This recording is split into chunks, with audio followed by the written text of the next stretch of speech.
आप सबका स्वागत है श्रीमद् भगवद गीता के इस दूसरे अध्याय में। तो चलिए अब हम श्लोक संख्या 36 का पाठ करते हैं। अवाच्य वादांश बहून् वदिष्यन्ति तवाहिता निन्दन्तस्तव सामर्थ्यं ततो दुःखतरं नु किम्। अवाच्य वादांश बहून् वदिष्यन्ति तवाहिता निन्दन्तस्तव सामर्थ्यं ततो दुःखतरं नु किम्।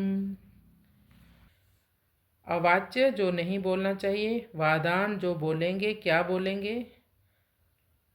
भगवान कहते हैं लोग बोलेंगे, सब बोलेंगे कि अर्जुन नपुंसक है, कायर है, भीरू है, डरपोक है। बहुन ऐसे और अनेक अनेक बातें करेंगे।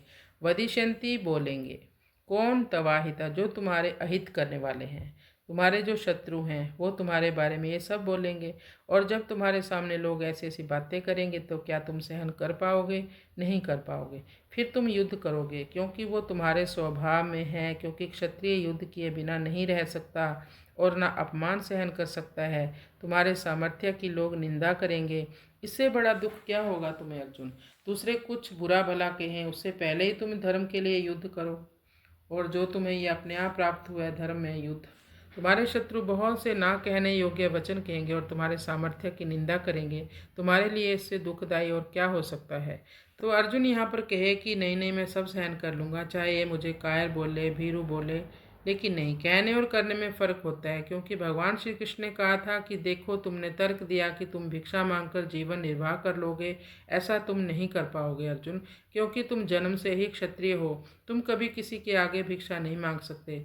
10 दिन यदि तुमने भीख मांग भी ली तो 11वें दिन यदि कुछ ना मिला तो तुम्हें क्रोध आएगा, फिर तुम युद्ध करोगे। इसलिए कहते हैं स्वधर्मम निधनम श्रेया परधर्मो भयावह।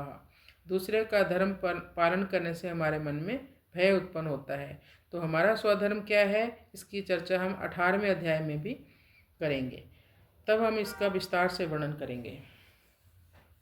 तो अर्जुन को भगवान ने कहा कि उठो और युद्ध के लिए तैयार हो जाओ। ततो दुःखतरं न किम, इससे बढ़कर अत्यंत भयंकर दुख क्या होगा।